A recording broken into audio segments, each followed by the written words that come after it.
corona wu ma de ñuy wax damay saqa dama corona. asalaamualeykum wa rahmatullahi taala wa barakatuhu. maa ngi leen di nuyu bu baax di leen ziyaar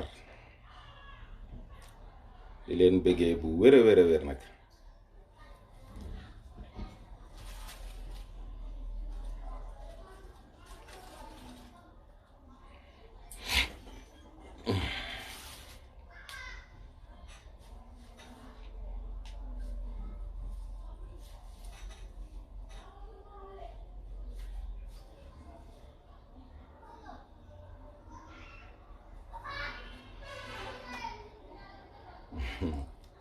asalaamualeykum moom day maa ngi leen di nuyu kenn ku nekk ci turam ak santam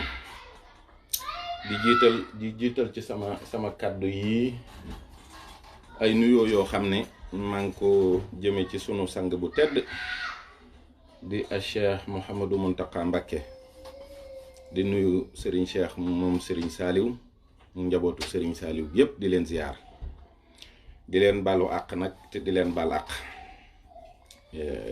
di am ngat moo xam ne rek mënta ñàkk ndax pénc mi dañu ko bokk waxtaan yoo xam ne nag li ñuy bëgg rek mooy mu am njariñ.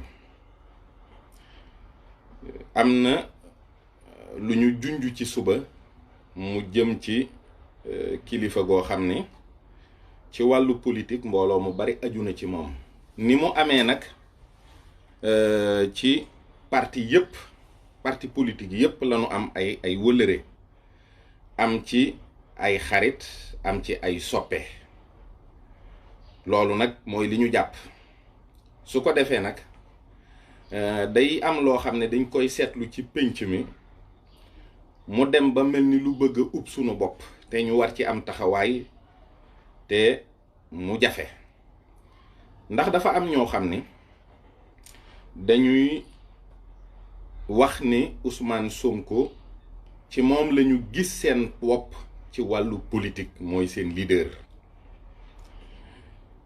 seen activité politique yépp mooy def ay live saaga sunu kilifa yi nu am rawatina nag ci wàllu pas-pas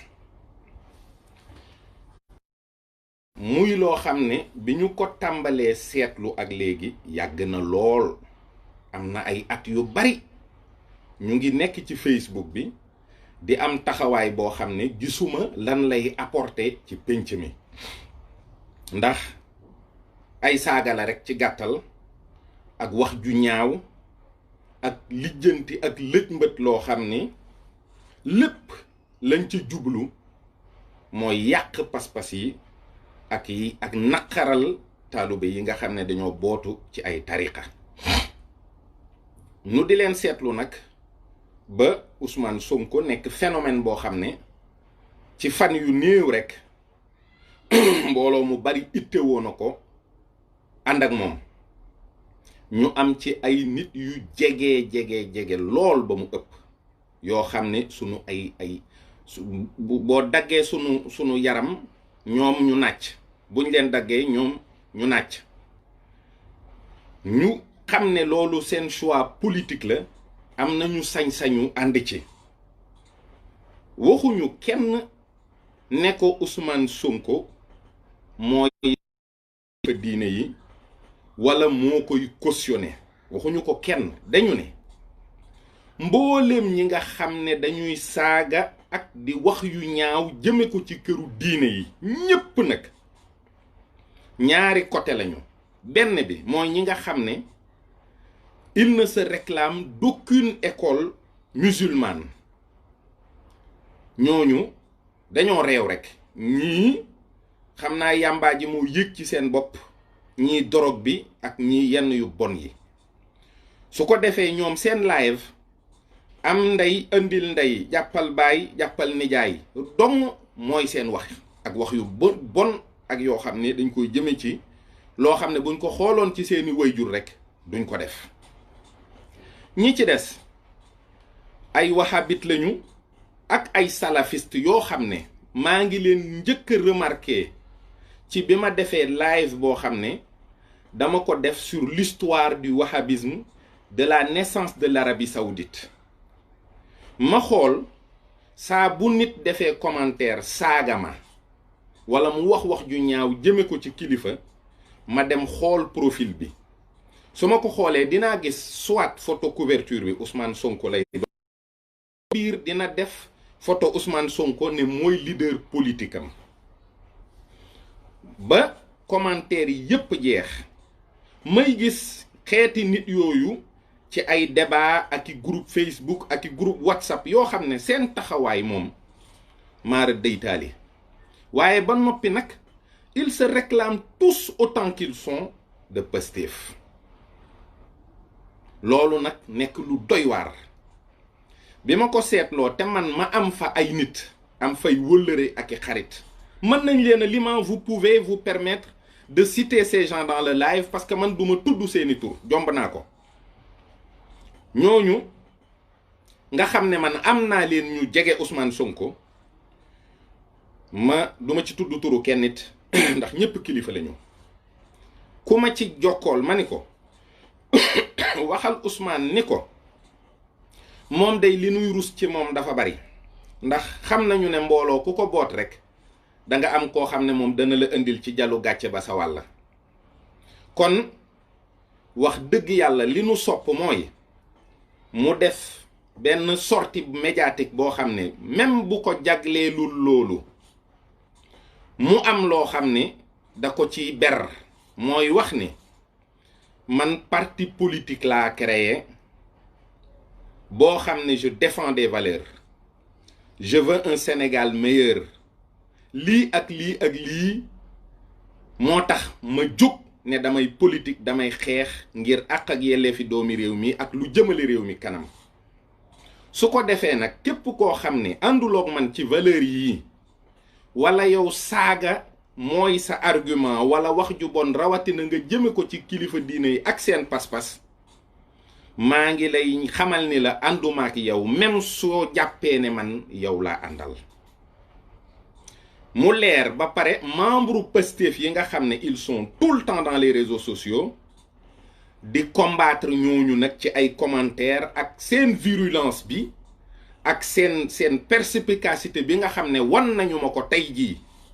ñooñu je suis sûr et certain que bu ñu leen ko wonoon boobaak léegi ils se sont vraiment calmés. kon ba léegi kenn waxatu leen, signaler seeni compte ñu bloqué leen, wax ak ñoom waxin woo xam ne dinañu wane ne ñii kat dañoo bëgg jóg ngir yàqal Pastef waaye bokkuñ ci ñun. te ça c'est les ennemis qu'il faut combattre, parce que defe naa képp ku comprendre ni ñuy yàqee système da ngay xam ne ennemi bi ci biir ak bi ci biti bu ñu àndandoo dal sa kaw rek yàqal la. loolu de lañu ko ñaanoon ngir yàlla ak wëllëre bi nga xam ne moom lañu am ak ñu bari ñu jaxasoog moom, ñaan ko itam ngir diggante séeréer ak joolaa. man Ousmane Sonko bari na loolu ma koy tooñ, xanaa tey kay vous êtes choqué parce que nag il fallait ma ut moyen pour génnee lii nga xam ne vraiment dem nañu ba àgg ci niveau boo xam ne mënatuñu ko attan. loolu rek lañuy ñaan mu def ko. yónni nañu fa nag ay kilifa, waxuñu dañoo yox kilifa jógal dem fa, waaye kilifa yoo xam ne moom day jug di dem ci ñoom ñu ñaan ko, wala kilifa yu jug di dem ci moom ñu ñaan ko mu def ci jéego yoo xam ne àddina sépp dina maase xam ni il y a une stratégie politique à adopter pour combattre ces gens-là de l'intérieur et de l'extérieur. loolu mooy li ma motiver, leneen motiver wu ma. man sañuma bañ Ousmane Sonko ndax joolaa la may séeréer, sañuma koo saaga, sañuma koo wax ju ñaaw, ndax loolu dama ko fee fekk gëm ko te xam naa ni lu wér la. ma di ko seet di ko rus ngir loolu rekk doyoon na. li ci des mooy dafa am ñoo xam ne ni ñu mel ci man moo tax mënumaa ñàkk wormaal seen kilifa ci pas-pas boobu, mooy ci wàllu politique. il est jeune, il incarne un espoir politique pour ñu bari. waaye tey dama santaat sunu borom bu baax parce que nag am na loo xam ne bëgguma toujours di ko wax ngir jëmale ko ci sama bopp wala sama diggante ak nit ñi. yàlla rekk laay jël seere. bari na lu ma nit di wax dama laa sopp mu mel ni yëgaluma ko sama yaram ndax damay séentu loo xam ne mën naa doon safaan ci kooku te ñoom ñaari ñépp buñ ñëwee ma war leen a yemale. ndax sama sang bu baax ba day démb waxtu wi fekk na ma ci moom te daf ma dénk yaari baat. daf ma ne saa boo déggee wax joo xam ne dafa jóge ci nit ñi jëm ci yow dëppook lu rafet na nga sant yàlla te xam ne yàllaa ko def. soo déggee wax ju ñaaw ju jóge ci nit ñi jëm ci yow na nga jéggalu yàlla na nga ko tuubal. kon lépp lu ma waay wax ci commentaire yi wala ci Facebook wala moo xam fu mu ko waxee mu ñaaw lool mu war maa mën a naqari maa ngi tuubal yàlla man mi def bàkkaar wala ñaawteef ba mu yëgalee ma ko noonu wala mu xamalee ma ko noonu. Je n'ai rien contre vous. ñi nga xam ne ils ont passé toute la journée wax dëgg yàlla di defulewu ci man yéene naa leen ko man béggee naa leen parce que damay gis koo xam ne ci profilam yónnee na ma message ne ma dama laa bëgg ngir sëñ Touba dama laa jàpp ngir sëñ Touba yow jàmbaar nga yow nitu dëgg nga. tey kooku yónnee na ma message wax ma loo xam ne weñ wu ci dal dee te c'est la même personne te xam naa ni incompréhension rekk la. sénégalais nag bu ngeen juboo fukki yoon fukk ak benneel ba bu ngeen xuloo rek wala ngeen wuute rek gis-gis dangaa baaxoon démb waaye tey moom. kon man lii mooy sama motivation ci publication yi ma def.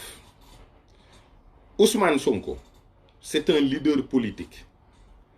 Aucun leader politique dans ce pays n'est exempt de critique. Il faudrait que les gens comprennent une chose. fii képp ku fi politique dañu la war a critiquer dañu la war a wax loo xam ne dina la naqari nga muñ ko wala ñu wax ko sa mbooloo wala ñu wax ko ñi nga àndal wala say idée. man Aly Ngouille Ndiaye lu ne wax naa ko fi Ali Potolamp samay poste tout le temps nit ñi dañ koy gis te ba ma bëggee mu recevoir mais il m'a reçu chez lui dans son salon privé ñu toog waxtaan mu jiite ma tànkusaan ñaanalante ma jug ak dem ñibbi. man politikuma ànduma kenn moomuma. Idrissa Seck jàppale naa ko ci campagne électorale bii weesu li tax ma def ko mooy dama gis foo xam ne dañu faa daje ci pas-pas ñu bëggoon ko néewal doole ndax loolu ma jàppale ko waaye man musumaa gis Idrissa Seck ak sama ñaari bët. amul benn leader politique boo xam ne dinaa toog ci sa buntu man di la xaar duma rang kenn bëgguma lu neex kenn toppuma kenn man mennum Cheikh Mouhamadoul Bachir képp mooy sama leader tey ak ëllëg. waaye nag effectivement je fais de la politique parce que lépp loo xam ne intéressé na sama dundu réew intéressé na askan wi loolu dama ciy wax dama ciy jëf.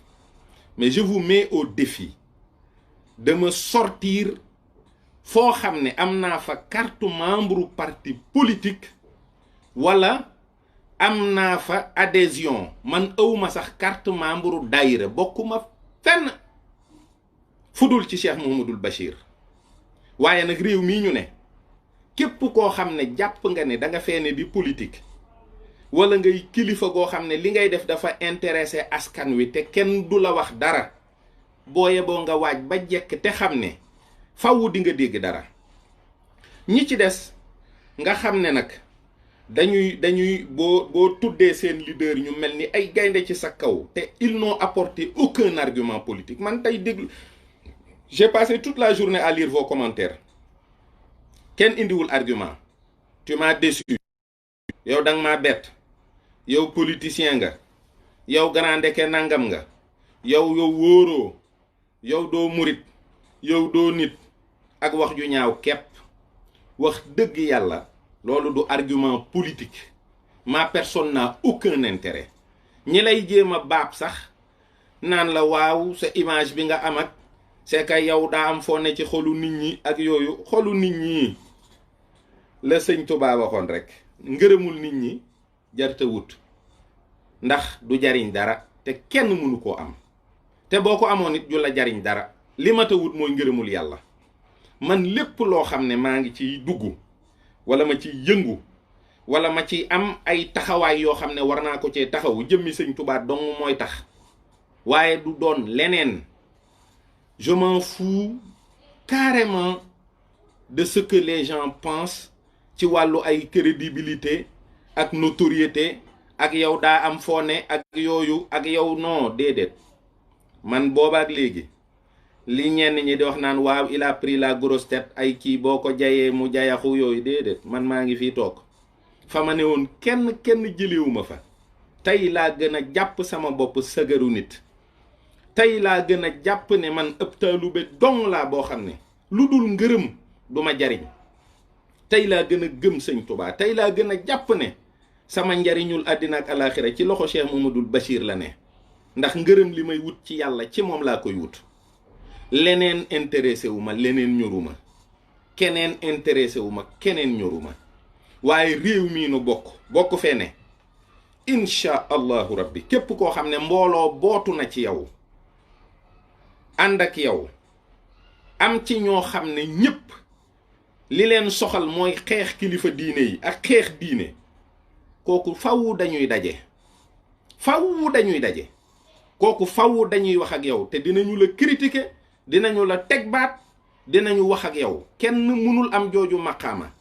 te it nag wax dëgg yàlla je vous donne un conseil yéen ñi nga xam ne ay jeunes ngeen xawma lu Ousmane Sonko di incarner ci yéen mais vous devez lui rendre de très mauvais services en vous comportant ainsi dans les réseaux sociaux.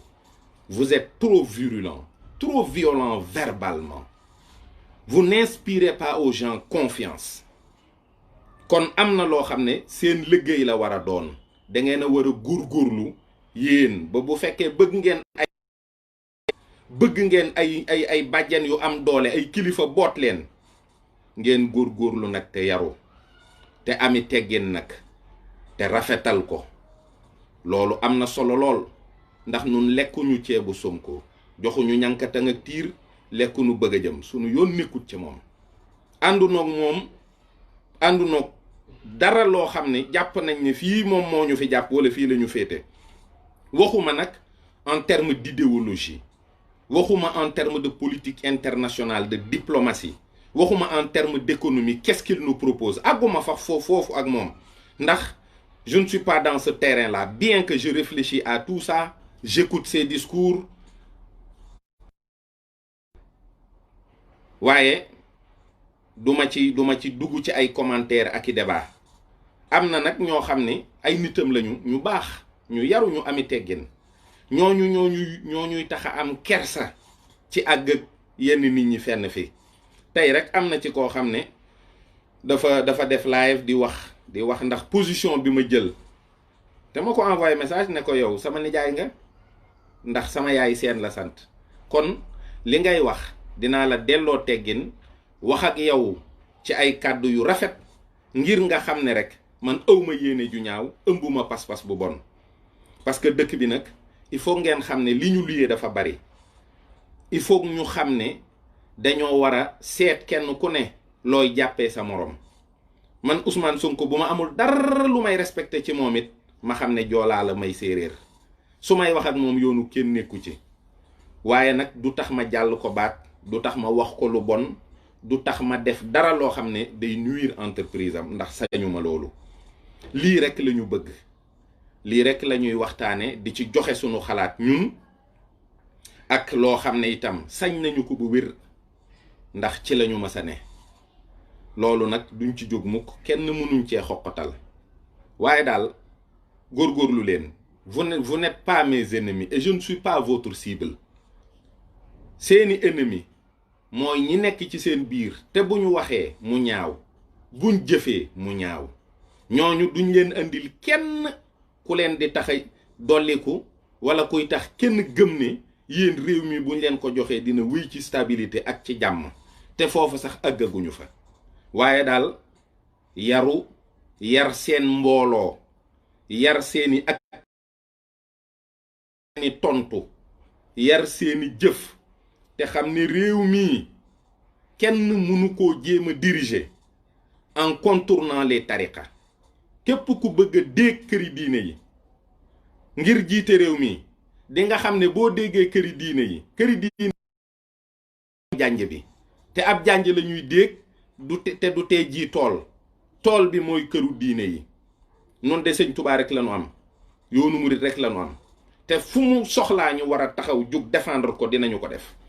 gis naa nag ci sama mbokki taalibe yi ñoo xam ne bis bu nit waxatee ci yoonu murit lu mu warta wax te réagiruñu dinañu ma bett lool ndax maa ngi ñoom noo bokk benn sëñ Tuubaa ñu def ay photo profil ku tedd ki te tey jii li ñu ma yekk lépp weñ bu ci dal dee te man awma benn solo naqariw ma waaye seen leader politique bi tax ngeen def ko am na keneen koo xam ne yaakaar naa ni war na leen a jaral lupp loolu na ngeen ci xalaat. fii bu fi kenn wax loo xam ne waru koo wax te jógu leen mel ni ay gaynde ci kawam. loolu daal man mooy sama position mooy sama gis-gis. man ànduma ak kenn contre ma kenn. xawma kër Idrissa Seck fu mu ne xawma kër Sonko fan la ne ñoom ñëpp xawma leen. waa APR yi nga xam ne sax ñoom laay yekk lu musiba ñoom laa gën a xam seen kër.